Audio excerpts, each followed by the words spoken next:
Que a graça do Senhor Jesus Cristo esteja com todos nós. Convido aos irmãos a estar abrindo no livro de Josué, capítulo 5. Vamos ler do versículo 2 até o versículo 12. Josué, capítulo 5, versículo 2 até o versículo 12. A palavra do Senhor diz o seguinte: Naquele tempo, o Senhor disse a Josué: Faça facas de pedra e passe de novo a circuncidar os filhos de Israel. Então Josué fez facas de pedra e circuncidou os filhos de Israel em Gibeate-Aralote. Foi esta a razão por que Josué os circuncidou, todo o povo que tinha saído do Egito. Todos os homens de guerra tinham morrido pelo caminho no deserto, porque todo o povo que saiu do Egito estava circuncidado.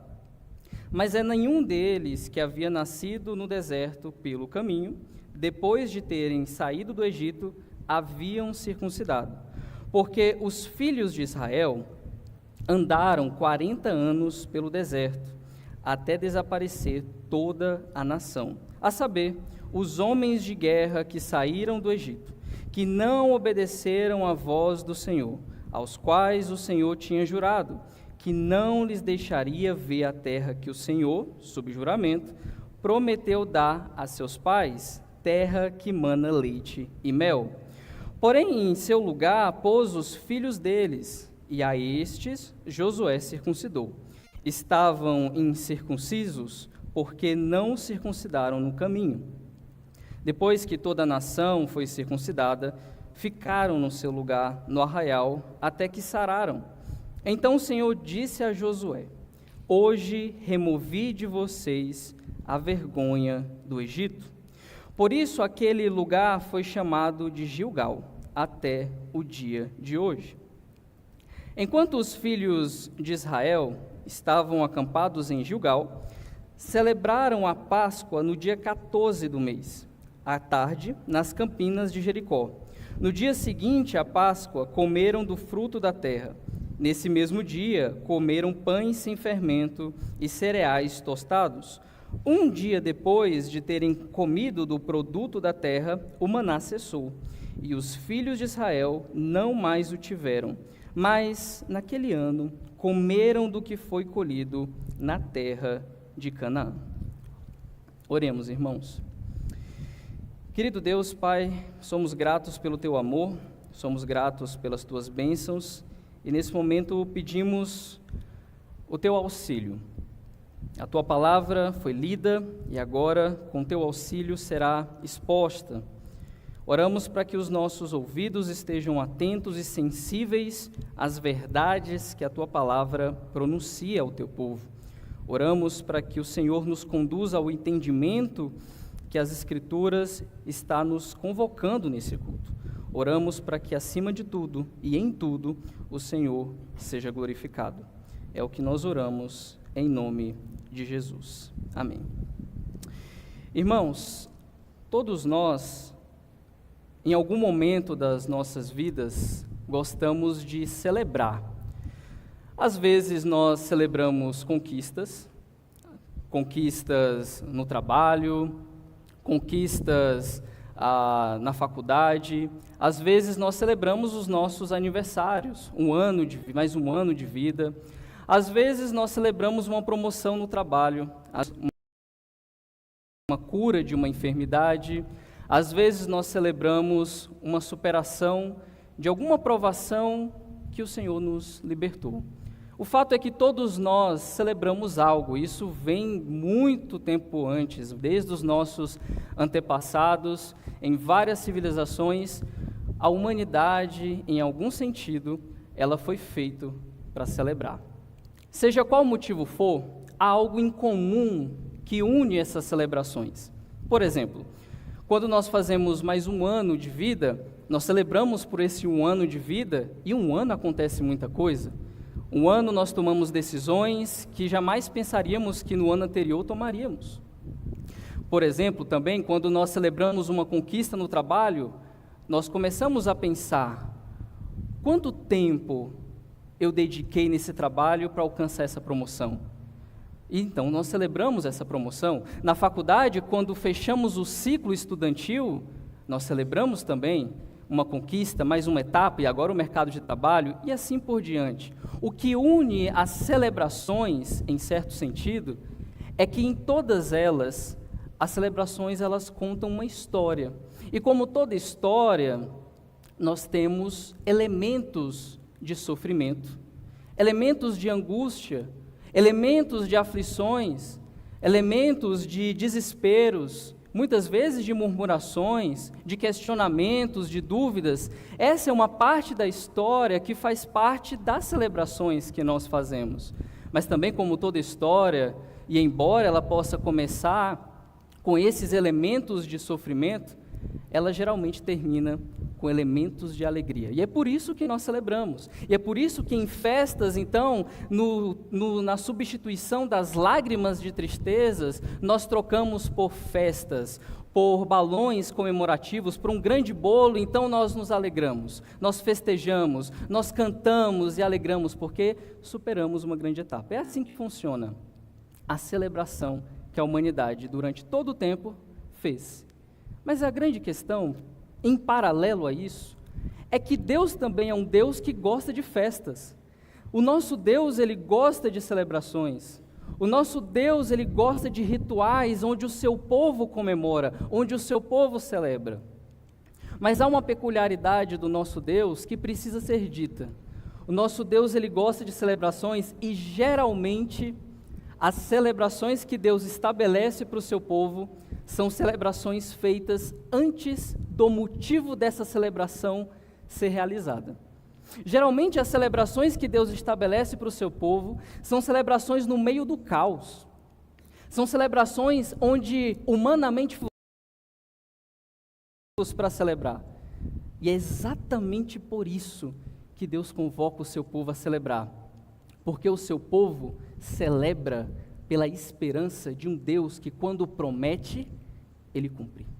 E é por isso que Deus nos convoca a celebrar, seja antes, seja depois que os eventos dessa história se passaram.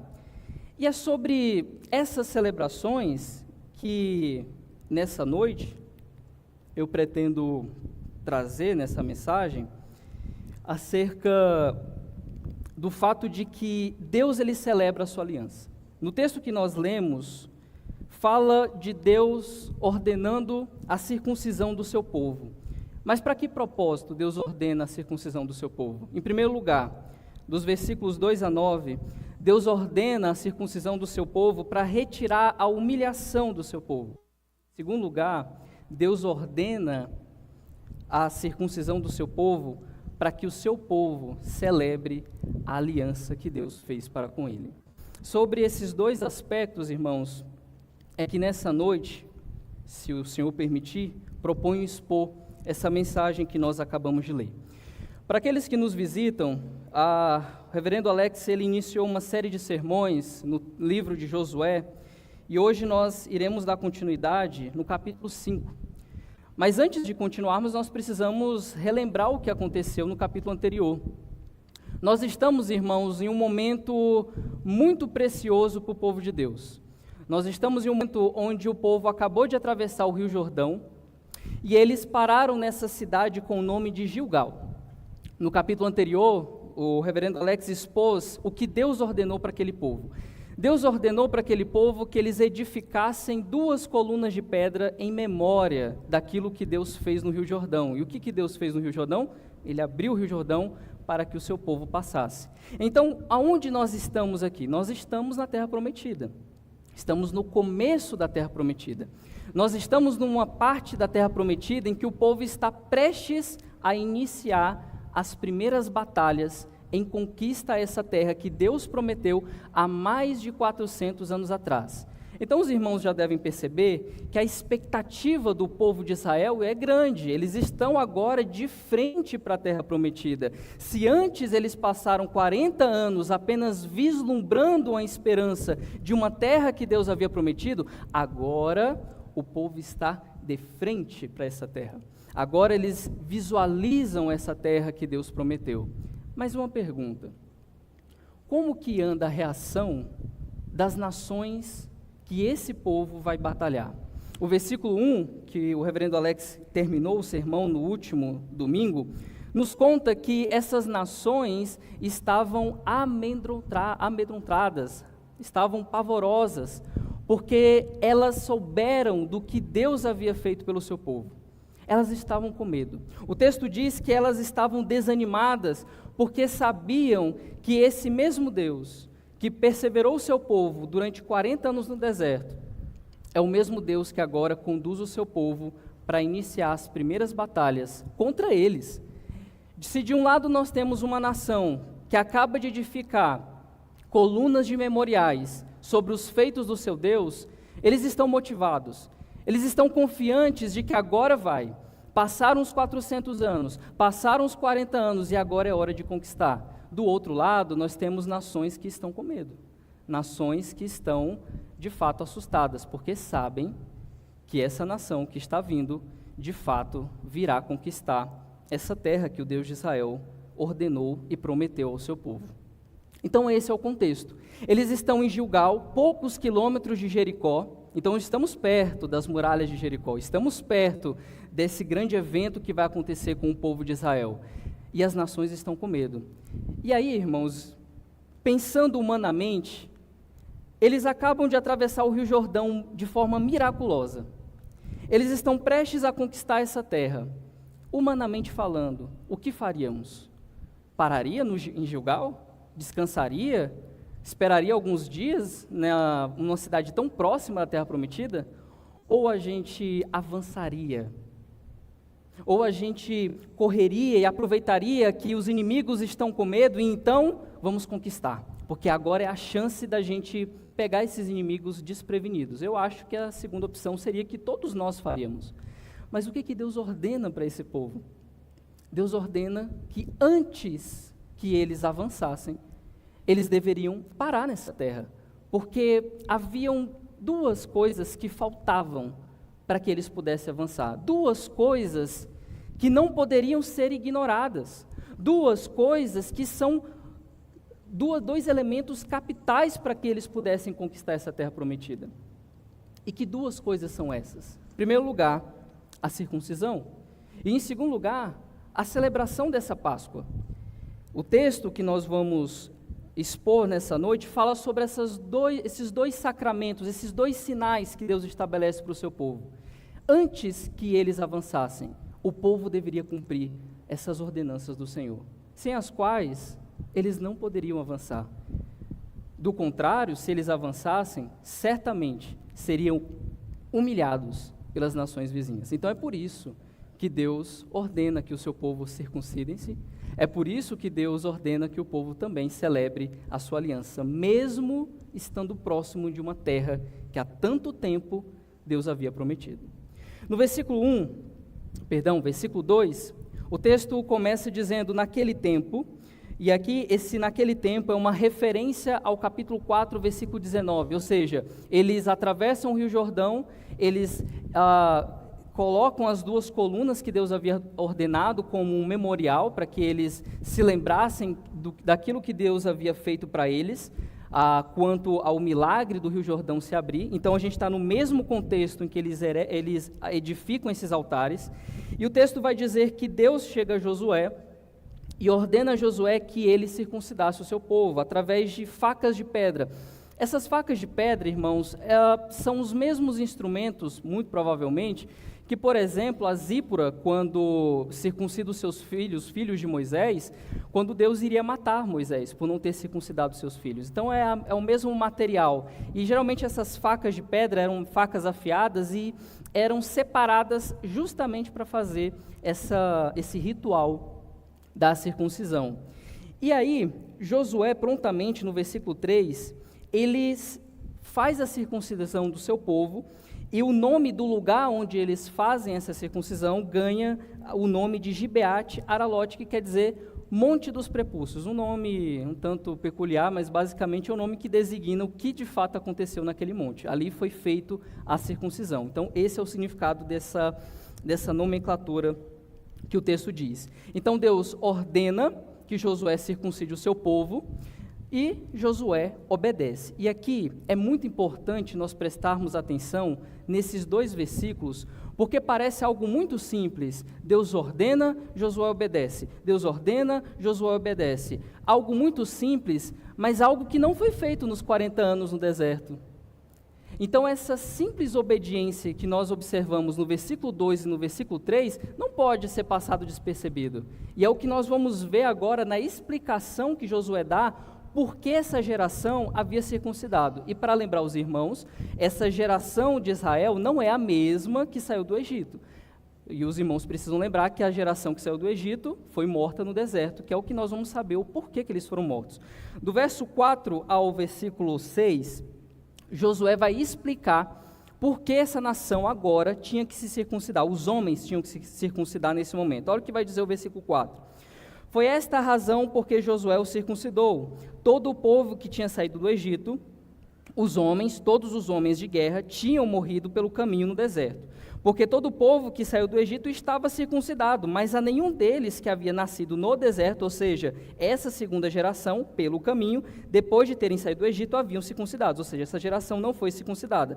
Porque os filhos de Israel andaram 40 anos pelo deserto, até desaparecer toda a nação, a saber, os homens de guerra que saíram do Egito, que não obedeceram à voz do Senhor, aos quais o Senhor tinha jurado que não lhes deixaria ver a terra que o Senhor, sob juramento, prometeu dar aos seus pais, terra que mana leite e mel. O que Josué está lembrando aqui? Eu não vou pedir para os irmãos abrirem no texto que Josué está se referindo, mas o texto está localizado em Números capítulo 14. É um capítulo longo, mas em resumo, o que aconteceu em Números 14?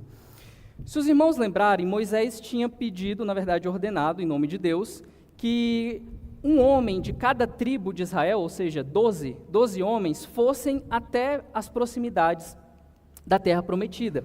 Qual era o objetivo desses espias, esses 12 espias? Eram visualizar essa terra para saberem o que tinha nessa terra, um relatório sobre as características da terra, as características da cidade, quem eram os habitantes, mesmo de longe. Esse era o objetivo desses espias. Eles tinham que trazer um relatório para a nação de Israel e trazer esse relatório nesse sentido. O que tinha na terra, quais eram os desafios e provas de frutos, né, que Deus havia prometido, já que Deus tinha dito que a terra era uma terra próspera. Então, eles tinham que trazer esses elementos para trazer para a nação de Israel. E aí, o que acontece? Eles passam em torno de 40 dias durante essa espionagem e eles retornam, os 12 espias retornam para a terra. Quando eles retornam para a terra, 10 dos 12 trazem um relatório negativo do que eles viram. Eles começam a dizer que, de fato, essa terra ela é próspera. De fato, aquilo que Deus disse, uma terra que mana leite e mel, de fato se confirmou. E aí, no começo, a gente percebe que até um relatório positivo, mas quando eles vão terminar o relatório, eles começam a trazer uma espécie de pessimismo sobre essa terra. Eles começam a dizer, olha, essa terra de fato é próspera, mas você já viu os gigantes dessa terra? Você já viu as muralhas que essas cidades têm? Olha essas pessoas, como que nós vamos derrotar esse povo? E aí, irmãos, quando eles trazem esse relatório, o povo se desespera. O povo começa a murmurar contra Moisés, o povo começa a murmurar contra Deus, e o povo começa a dizer para Moisés, pedindo a Deus, na verdade, que colocasse um outro chefe no lugar de Moisés, para que esse novo chefe fizesse com que o povo voltasse para o Egito.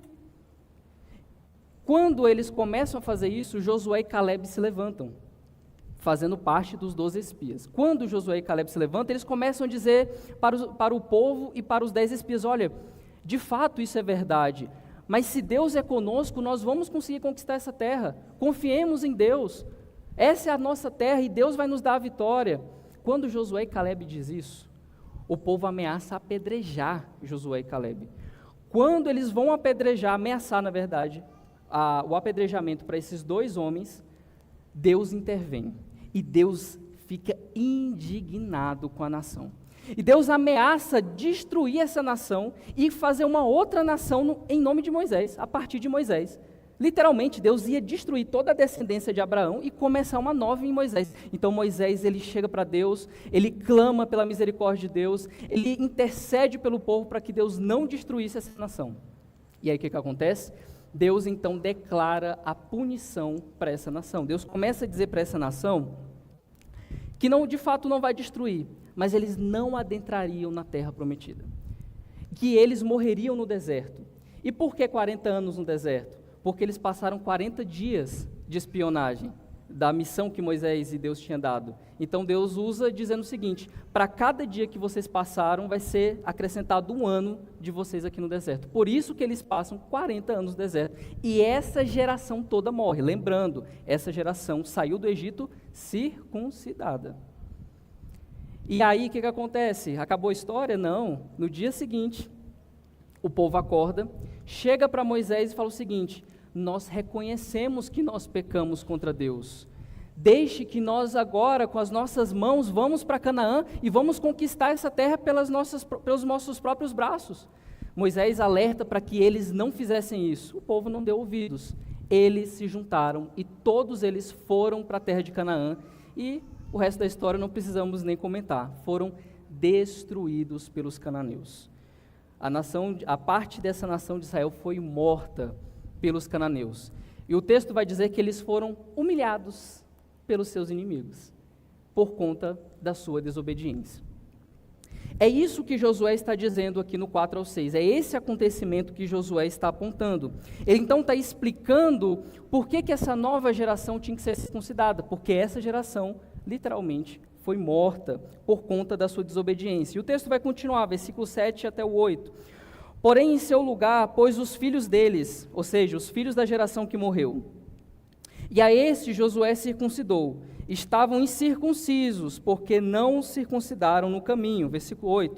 Depois que toda a nação foi circuncidada, ficaram no seu lugar, no arraial, até que sararam.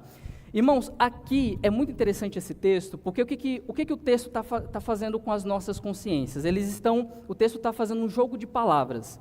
Você tinha uma nação que era circuncidada, mas que revelou desobediência e incredulidade, porque o relatório negativo que eles deram era incredulidade. Deus havia prometido várias vezes a terra prometida, então eles voltam com um relatório negativo. Então esse é o paralelo. Você tem uma nação circuncidada, que saiu do Egito, que viu as 10 pragas, que viu o Mar Vermelho se abrindo, que viu os grandes sinais que Deus fez, e no final das contas morreram no deserto por incredulidade e desobediência. Esse é o primeiro ponto. Só que agora, quando o texto diz no 8, que pôs no lugar dos filhos deles essa geração que agora está sendo circuncidada, o paralelo é que essa nação agora não somente está sendo circuncidada, mas a obediência que Josué responde a Deus, que essa nação está respondendo, é expressada na circuncisão.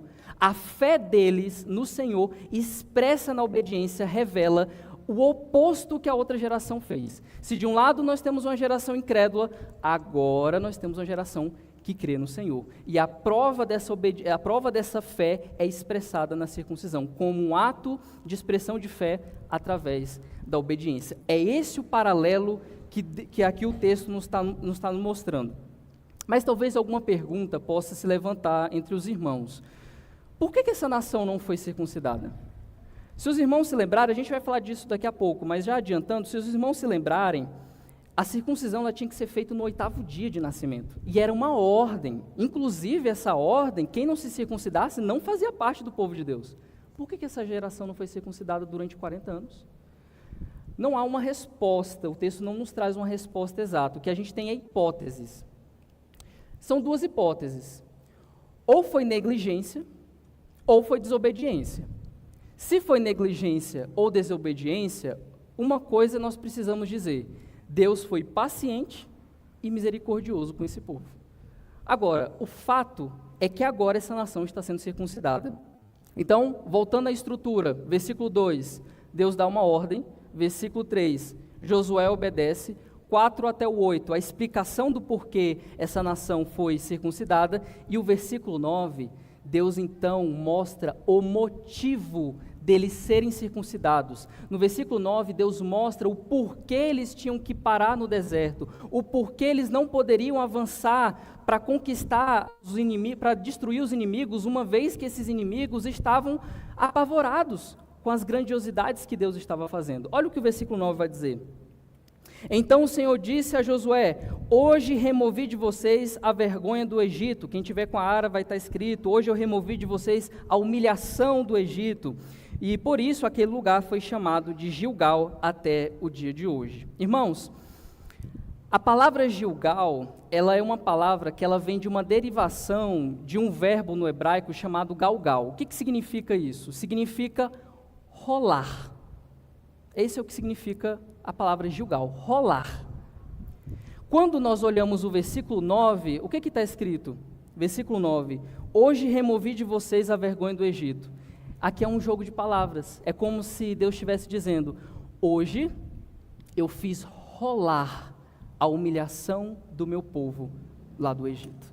O nome Gilgal, então, é o nome onde Deus fez rolar a humilhação, onde Deus retira o pecado dos pais dessa nova geração, onde Deus coloca agora, a partir dessa geração, um propósito para que essa geração de fato obedeça o Senhor e cumpra as ordenanças que Deus estabeleceu. Deus então retira a humilhação do seu povo, tornando o seu povo apto a conquistar a terra que Deus havia prometido. Antes de avançarmos para os dois versículos finais, que é o versículo 10 e o versículo 12, nós precisamos, irmãos, nos lembrar do que é a circuncisão. Talvez os irmãos saibam, Diogo, eu sei o que é a circuncisão. A circuncisão era um sinal que Deus havia estabelecido através de Abraão, onde, não tem criança aqui, né? Onde Deus removia o prepúcio, né, dos meninos ao 8º dia, e a partir disso, esses filhos, eles são inseridos à aliança de Deus. Em tese, a circuncisão é esse sinal, é um sinal que é marcado no corpo. De fato, era o corte do prepúcio ali do menino no 8º dia. A explicação da circuncisão é isso. Agora, o que essa circuncisão representava? O que estava por trás dessa circuncisão? O que significa? O que esse sinal ele representava? Irmãos, eu já quero adiantar uma coisa muito importante, que o reverendo Alex ele já apontou várias vezes, e eu vou repetir de novo. Deus, ele sempre estabelece elementos de recordações, memórias. Deus trabalha com memórias. Então ele pede no capítulo anterior que eles levantassem memoriais para lembrar os feitos que Deus havia feito. Deus ele utiliza sinais para que a nação não se esquecessem daquilo que Deus havia feito. E esses elementos que desperta a memória do povo, muitos deles eram transformados em celebrações e em rituais sacramentais. Deus trabalha com a memória, lembrança. É por isso que nós temos a ceia, nós lembramos do sacrifício de Cristo. É por isso que nós temos um batismo, que em tese, todas as vezes que nós observarmos o batismo sendo realizado aqui na igreja, é um reflexo daquilo que nós devemos lembrar quando fomos batizados, ou sobretudo a aliança que nós estamos inseridos através do batismo. Então, Deus ele trabalha com memórias.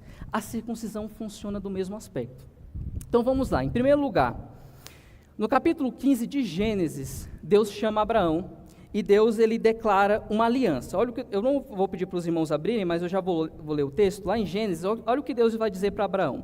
E eis que a palavra do Senhor veio a ele dizendo: esse não será o seu herdeiro, pelo contrário, aquele que será gerado por você, esse será o seu herdeiro. Então o Senhor levou-o para fora e disse: olhe para os céus e conte as estrelas, se puder contá-las. E lhe disse, agora prestem atenção, irmãos, olha a promessa dessa aliança: assim será a sua posteridade. Abraão creu no Senhor e isso lhe foi atribuído para a justiça. O Senhor disse também: eu sou o Senhor que o tirei do Ur dos Caldeus para lhe dar esta terra como herança. Isso é o capítulo 15. No capítulo 16, Abraão escuta a sua esposa Sara e tem um filho com Agar. Deus havia prometido que o herdeiro viria de Sara. No capítulo 16, Abraão desobedece ao Senhor. Mas no capítulo 17, Deus chama Abraão de novo. Olha o que Deus vai dizer para Abraão: o seu nome não será mais Abrão, e sim Abraão, agora Abraão, porque eu o constituí pai de muitas nações. Farei que você seja extraordinariamente fecundo. De você farei surgir nações, e reis procederão de vocês. Estabelecerei uma aliança entre mim e você, e a sua descendência no decurso das suas gerações. Agora, olha a ênfase que Deus vai trazer para essa aliança.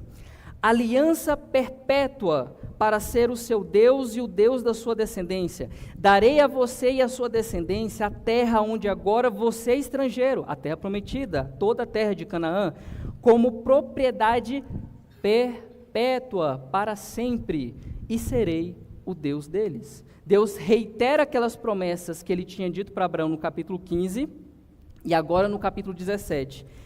Na continuidade desses versículos do capítulo 17, Deus então dá ordem: todo menino, ao 8º dia, será circuncidado. Os estrangeiros que quiserem fazer parte dessa aliança também deverão ser circuncidados. E aí Deus diz a Abraão que essa circuncisão seria um sinal que representaria essa aliança que Deus faz com Abraão e, sobretudo, essas promessas. Que promessas? A terra prometida, uma nação e o fato de que Deus seria o Deus dessa nação.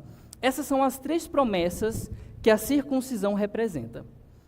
Só que, como toda aliança, tinha requisitos.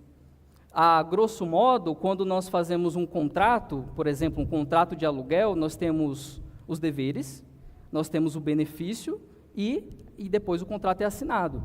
Os requisitos dessa aliança que Deus requeria do seu povo é que, em primeiro lugar, eles confiassem no Senhor, que isso significa dizer que eles tivessem fé no Senhor. Esse era o requisito, que eles confiassem no Senhor, tanto o Deus que cumpre as suas promessas, como o Deus que conduz o seu povo para os seus propósitos.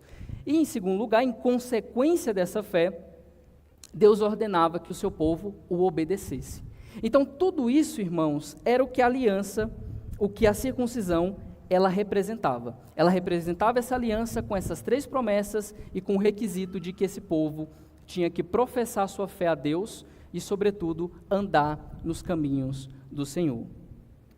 E aqui, irmãos, quando Josué obedece ao Senhor, circuncidando o seu povo, Josué está cumprindo isso.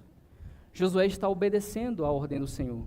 E a obediência, principalmente no livro de Deuteronômio, que traz uma explicação fantástica sobre o que é obediência, ela é uma expressão da sua fé. A obediência, ela representa aquilo que você professa pela boca, quando você crê no Senhor. E Josué obedece ao Senhor, circuncidando o seu povo.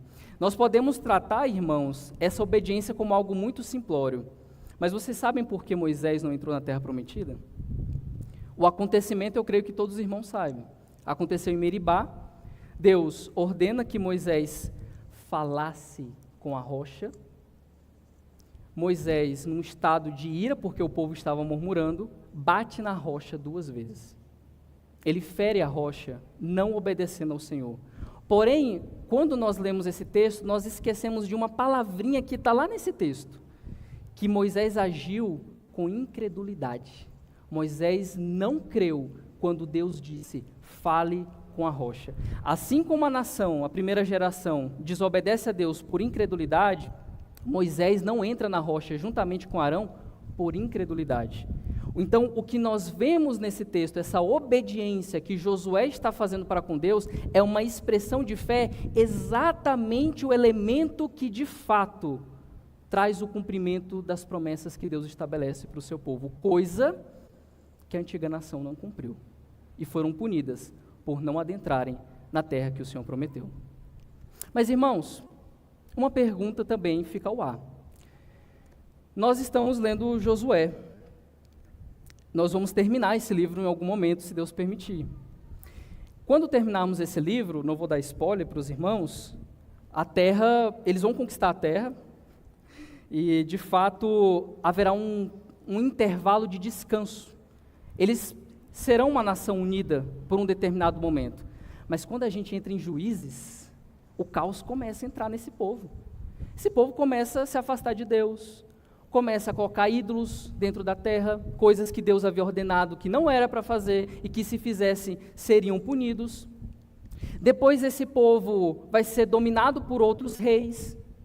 Os reis vão se corromper, os sacerdotes vão se corromper, as lideranças vão se corromper, o povo vai se corromper, a terra uma hora pertence ao povo de Deus, outra hora já não pertence mais, vão ser exilados, vão ser dispersos. Por que eu estou falando tudo isso? Porque se os irmãos lembrarem da aliança que Deus fez com Abraão, qual era a palavrinha que estava lá? Aliança perpétua, propriedade perpétua. Mas não se cumpriu? O povo não conquistou a terra? A aliança não acabou de se cumprir? Exato. Faltou essa parte da promessa. Perpétua. Eternidade. O que estava faltando aqui nessa circuncisão? O que está faltando aqui para essas promessas se cumprirem perfeitamente? O que está faltando, irmãos, é alguém que obedecesse a Deus perfeitamente. É isso que está faltando. Está faltando alguém que fosse circuncidado também e que seguisse os caminhos do Senhor por toda a vida, para que essas promessas se cumprissem. Quem será que poderia cumprir todos os requisitos da aliança? Quem será que, além de cumprir todos esses requisitos, deveria também ser circuncidado? Quem seria essa pessoa? Jesus Cristo. Jesus é o cumprimento da circuncisão. Quando Jesus ele morre na cruz, ele foi circuncidado. Jesus obedece todos os requisitos da aliança de Deus. Ele cumpre todas as ordenanças que Deus havia estabelecido e leva para a cruz o quê? As humilhações do seu povo. Assim como Deus retira a humilhação do seu povo aqui no deserto através da circuncisão, Jesus na cruz retira a humilhação do seu povo. Jesus é a circuncisão perfeita que Deus enviou para o seu povo. É Ele que retira o pecado, o maior inimigo que a humanidade jamais conseguiria vencer. Se o povo de Israel estava se preparando para uma batalha contra os cananeus e os amorreus, eles jamais conseguiriam ter a terra prometida, porque o inimigo que impediria eles de conquistar a terra perfeitamente é o pecado. E o pecado, irmãos, somente Cristo pode tirar. É por isso que Cristo é o cumprimento dessa promessa. Cristo é o cumprimento dessa aliança. E quando Cristo ele cumpre essa aliança, ele toma para si as promessas dessa aliança perfeitamente. E quando ele recebe essas promessas, ele, como representante do seu povo, ele dá essas promessas como dádiva, da mesma forma como Deus estava dando como dádiva as heranças e as promessas em Abraão. Jesus dá essas promessas como dádiva ao seu povo. E isso é que Jesus faz quando ele morre e ressuscita na cruz. Jesus, ao fazer isso, ele se torna a própria aliança encarnada de Deus, e quando nós unimos com Cristo, nós também pertencemos às mesmas promessas que Deus havia prometido. Só que eu disse para os irmãos que as palavrinhas aliança perpétua e propriedade perpétua. Se a terra de Canaã foi conquistada por vários outros povos, se o povo de Deus se afastou por várias outras vezes, Cristo, como Deus e homem, restabelece uma nova terra perfeita e sem pecado, o reino dos céus. Cristo, como o cumpridor da aliança, restabelece o vínculo entre o seu povo e o seu Deus, coisa que a nação de Israel não conseguiu permanecer por muito tempo, mas agora em Cristo, o seu povo, ainda que se desvie, sempre será perseverado por Ele, porque agora estamos unidos pelo próprio Deus. O próprio Deus que estabelece a aliança nos une a Ele, para que nós sejamos o seu povo por toda a eternidade. Mais uma vez, um reino eterno, um relacionamento eterno com Deus e, em terceiro lugar, uma nação, não só composta por judeus, mas composta por todo mundo, por aqueles que Deus chamou de antemão.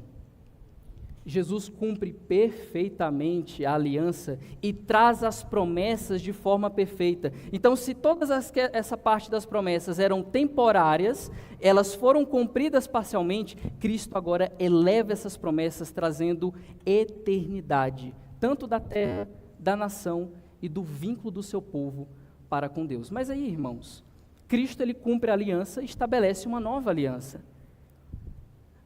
Os irmãos lembram que eu acabei de dizer que Deus gosta de trazer memórias, elementos visuais que representem os seus feitos.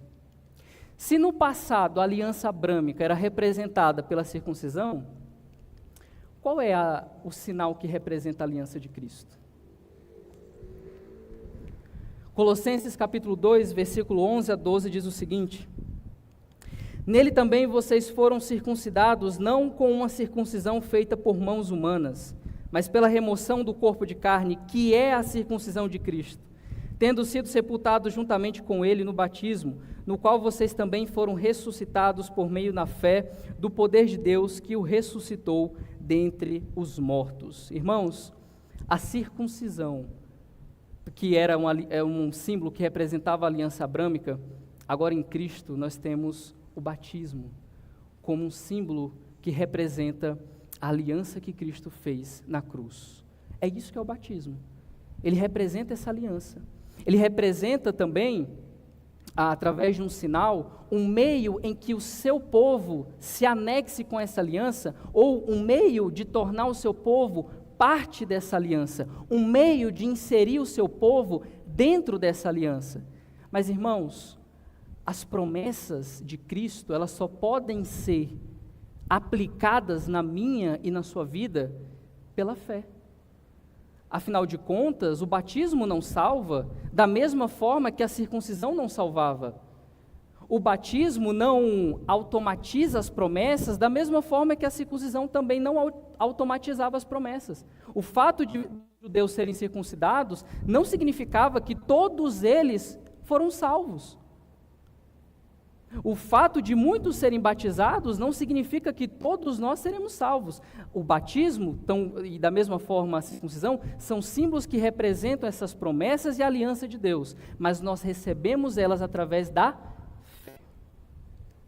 É pela fé que nós recebemos as promessas de Deus, que essa aliança, representada pelo batismo, aponta.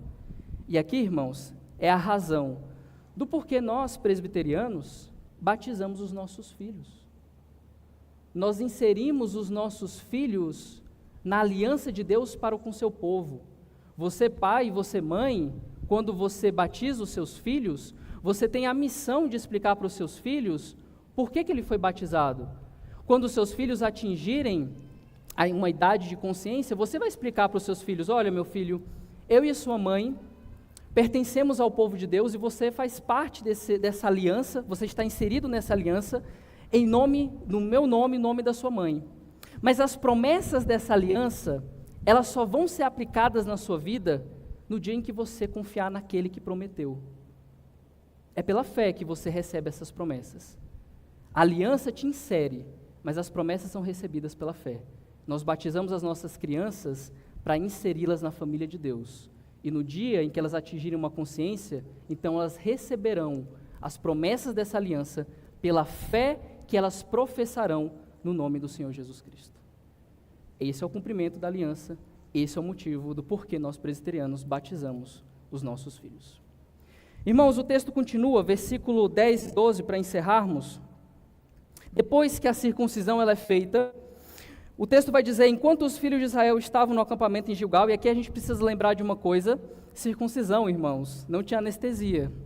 Então, os irmãos já devem perceber que tinha que dar um intervalozinho ali pós-cirúrgico. As facazinhas eram umas facas afiadas assim, mas era corte bem doloroso. Demorava em torno de 5 dias para aquele pós-operatório. Então, eles ficaram ali, eles estavam desde o 10º dia, eles são provavelmente circuncidados no 10º dia. E por que eu estou falando 10º dia? Porque a Páscoa era celebrada no 14º. E o texto vai dizer aqui no 10 o seguinte: estavam acampados em Gilgal, celebraram a Páscoa no dia 14 do mês à tarde, nas campinas de Jericó. No dia seguinte, no 15º, comeram do fruto da terra. Nesse mesmo dia, comeram pães sem fermento e cereais tostados. Um dia depois de terem comido o produto da terra, provavelmente o 16º, o maná cessou e os filhos de Israel não mais o tiveram, mas naquele ano comeram o que foi colhido na terra de Canaã. Então eles foram circuncidados, passaram-se os 4 dias, celebraram a Páscoa, ainda com algumas dores, provavelmente, e o texto vai dizer que ao celebrarem a Páscoa, 2 dias depois, o maná cessou. o maná acabou. Até então, a provisão de Deus para esse povo era através do maná, o mesmo maná que foi a provisão durante os 40 anos. Mas no dia que eles comeram o primeiro fruto dessa terra, o maná cessou, mostrando que a provisão de Deus para com o maná se cumpriu quanto à herança da terra prometida, cujos frutos que o mesmo Deus prometeu quanto à terra, agora seriam os frutos em que o povo poderia não somente comer, mas comer com grande alegria de um Deus que não apenas promete algo há 400 anos atrás, mas cumpre agora com toda a certeza, com todos os detalhes que Deus havia dito para o seu povo. O maná cessa porque ele fecha o seu cumprimento e agora eles herdam a terra que mana leite e mel. Eles comem agora o primeiro fruto. Mas eu também, assim como a circuncisão, irmãos, eu não posso passar a Páscoa batido. O que era a Páscoa? Também não vamos adentrar o texto, porque o texto é muito longo. Mas, basicamente, o povo estava no Egito. Eles estavam entre a 9ª praga e a 10ª praga. A 10ª praga era a morte dos primogênitos do Egito. Nesse dia anterior, Deus ordena que o povo celebrasse um novo ritual que Deus estabelece. O capítulo 12 dá a instrução perfeita do como que deveria ser feito a Páscoa. Eles pegam o sangue dos sacrifícios, colocam nos umbrais da porta, para que o anjo do Senhor, quando matasse os primogênitos do Egito, não matasse os filhos de Israel que estivessem com sangue sobre os umbrais da porta. Mas o texto vai dizer, irmãos, que para que eles pudessem celebrar a Páscoa, eles deveriam circuncidar-se. Inclusive, o texto vai dizer que se os estrangeiros quisessem celebrar essa Páscoa dentro das casas onde eles estavam, eles tinham que circuncidar. Então é por isso que eles estão celebrando a Páscoa. Por isso que eles circuncidaram. Além de cumprir a ordem do Senhor, eles não poderiam celebrar a Páscoa se eles não tivessem circuncidados. O que demonstra, irmãos, muito provavelmente, que essa geração passou bastante tempo sem celebrar a Páscoa, uma vez que não foram circuncidados durante os 40 anos do deserto. Mas um elemento muito importante que nós precisamos recordar aqui é que uma das promessas, lá no capítulo 12 de Êxodo, Deus vai dizer o seguinte: e quando estiverem na terra que o Senhor lhes dará, como prometeu, que terra é essa? A terra prometida, observem esse rito. Quando os seus filhos perguntarem que rito é esse, respondam: é o sacrifício da Páscoa ao Senhor que passou por cima das casas dos filhos de Israel no Egito, quando matou os egípcios e livrou as nossas casas. Ou seja, lá no capítulo 12 de Êxodo, o povo ainda no Egito, Deus havia estabelecido uma ordem. Quando vocês adentrassem a terra, deveriam celebrar a Páscoa do Senhor. E aqui, mais uma vez, eles estão cumprindo uma ordem. Percebam? 2 e 3, Deus ordena a circuncisão, 3, eles obedecem. Deus ordena lá no capítulo 12 de Êxodo, 40 anos antes, que eles celebrassem a Páscoa quando pisassem o pé na terra prometida, e eles obedecem. Mais uma vez, é uma expressão de fé. A obediência deles revela uma expressão de fé. Mas a pergunta também que não quer calar, o que é a Páscoa para os nossos dias? Para eles, a Páscoa era um símbolo que representava o que Deus fez no Egito. Naquele dia, Deus estava libertando o seu povo da escravidão do Egito. É isso que é a Páscoa. Deus liberta o seu povo da escravidão do Egito. Pergunta: a Páscoa foi feita antes ou depois da libertação? Antes. Estranho, né? Deus tem um costume de celebrar coisas antes delas acontecerem. O povo estava sendo oprimido, Deus estava prestes a matar os filhos dos egípcios. Imagina, o filho do faraó. Deus celebra coisas antes delas se cumprirem, porque Ele tem a garantia de cumprir o que Ele promete. A Páscoa é a libertação do seu povo do Egito. Mas o que é a Páscoa para a nova aliança de Jesus Cristo?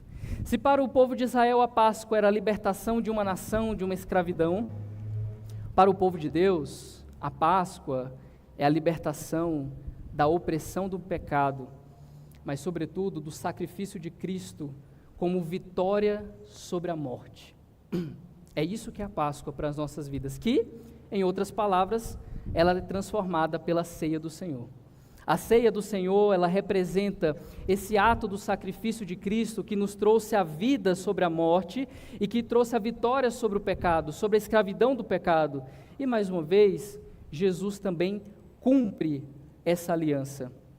Cumpre perfeitamente a opressão, a libertação da opressão dos inimigos do povo de Deus, trazendo para o seu povo perfeitamente agora uma liberdade, agora nele, que o pecado antes não nos permitia. Mas acima de tudo, irmãos, a Páscoa e agora na ceia, como o cumprimento dela, representa não apenas algo que Cristo fez no passado, que é o que nós fazemos quando nós celebramos a ceia, nós lembramos do que Cristo fez no passado, nós aplicamos as promessas no nosso presente, mas também a Páscoa nos aponta para o futuro, porque quando Jesus ceia com seus discípulos, Jesus diz que a próxima vez que eles se reunissem nessa mesma mesa ou nesse mesmo momento, seria nos novos céus e nova terra.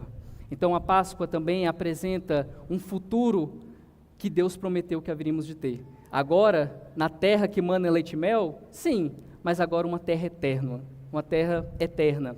Uma terra que Deus promete, uma terra que Deus vai cumprir da mesma forma que Ele também cumpre parcialmente aqui com o povo de Israel.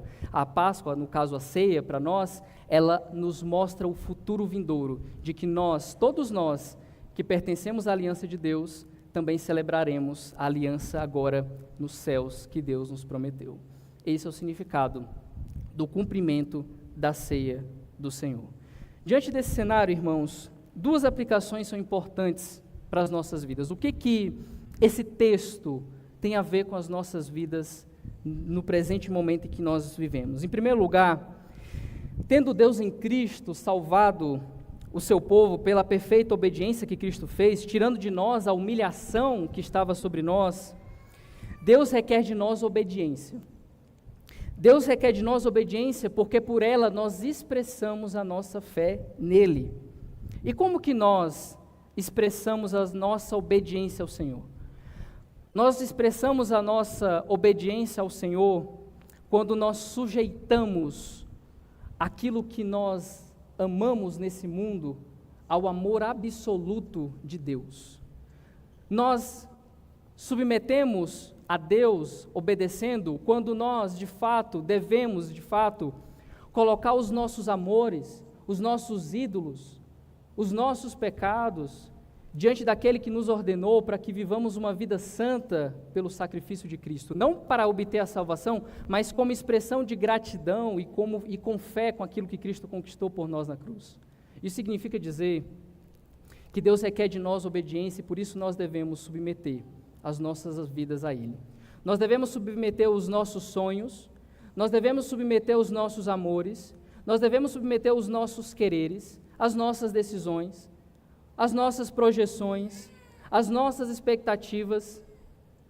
Nós devemos submeter tudo que envolve as nossas vidas.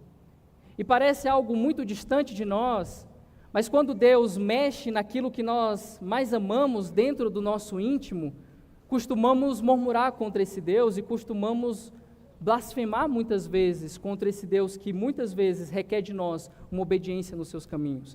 Às vezes são ordens que Deus dá, ordens simples no nosso dia a dia, e nós abandonamos, nós rejeitamos completamente. Às vezes Deus quer que você esteja mais presente com a sua família, ame mais o seu cônjuge, seus filhos. Talvez às vezes Deus queira que você separe e administre o seu tempo para que o seu trabalho não se torne o seu Deus, para que as suas preferências não matem a sua família. E por isso devemos submeter, por isso que devemos obedecer a Deus como expressão de nossa fé. Porque quando não obedecemos a Deus, quando não submetemos a Deus aquilo que Ele nos ordenou que façamos e sejamos, nós então colocamos altares de outros deuses no lugar do Deus Altíssimo. Por isso, em primeiro lugar, devemos obedecer a Deus como expressão da nossa fé, sujeitando os nossos ídolos e os nossos pecados na cruz de Cristo. Em segundo lugar, nós devemos celebrar a aliança de Deus e expressar profundo louvor nessa aliança, por aquele que venceu o nosso inimigo, a morte, o pecado, e nos deu vida, conquistou por nós um reino eterno e restaurou o nosso vínculo com Ele. E como que nós devemos celebrar essa aliança? Através do Santo Sacramento e dos meios de graça. Nós devemos celebrar, irmãos, com corações sinceros e conscientes daquilo que Deus fez por nós.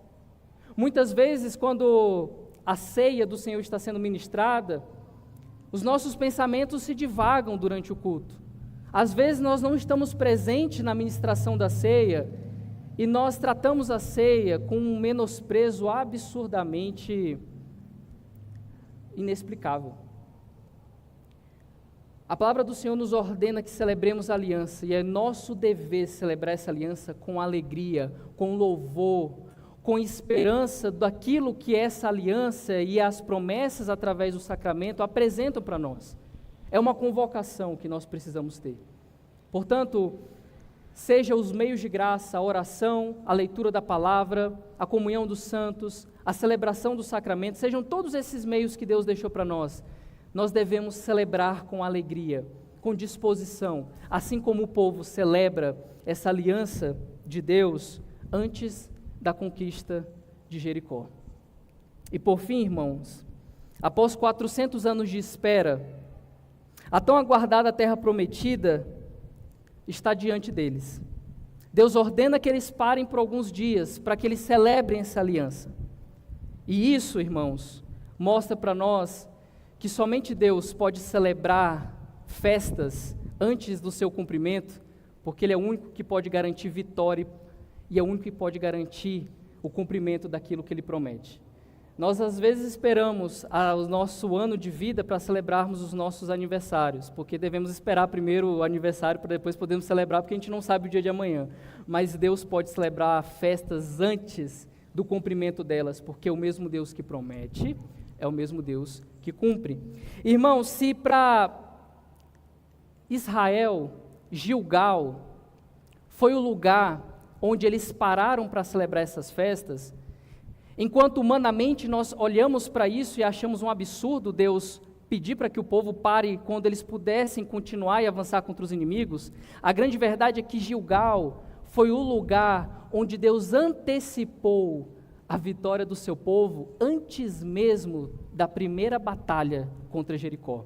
Se para Gilgal foi a conquista e a vitória do povo sobre os inimigos que eles estavam prestes a batalhar, para nós, o Gólgota é o lugar onde Cristo venceu o nosso inimigo. Se para eles Gilgal foi o lugar onde Deus removeu a humilhação, o Gólgota é o lugar onde Cristo removeu a humilhação do seu povo por toda a eternidade. Então, irmãos, celebrem essa grande conquista que Jesus trouxe para nós. Celebrem com louvor, celebrem com um profundo, sincero desejo, porque o Deus que convoca o seu povo para a batalha é um Deus que já garantiu a vitória da toda a guerra, e é por essa razão que nós devemos celebrar com alegria, no culto, na nossa casa, até quando Cristo voltar. Portanto, Igreja do Senhor, celebrem a aliança do nosso Deus. Amém?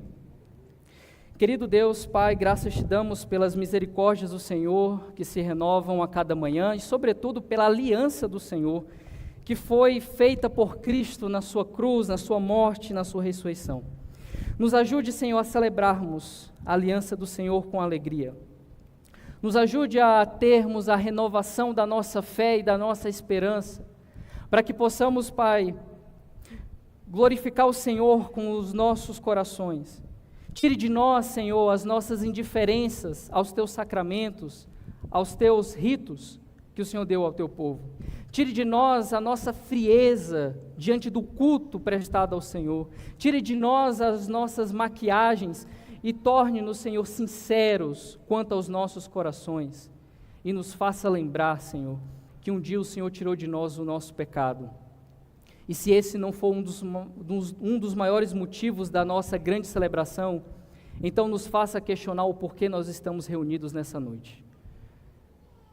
Que o Senhor nos dê a paz e a esperança, Pai, de que a terra prometida, o reino dos céus, está preparado para o teu retorno, para que o Senhor nos leve, para que possamos então celebrar essa aliança nos céus.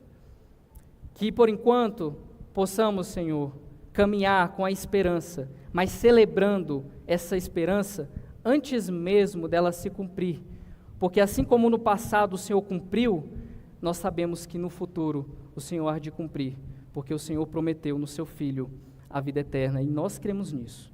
E é nesse sentido que nós oramos em nome de Jesus. Amém.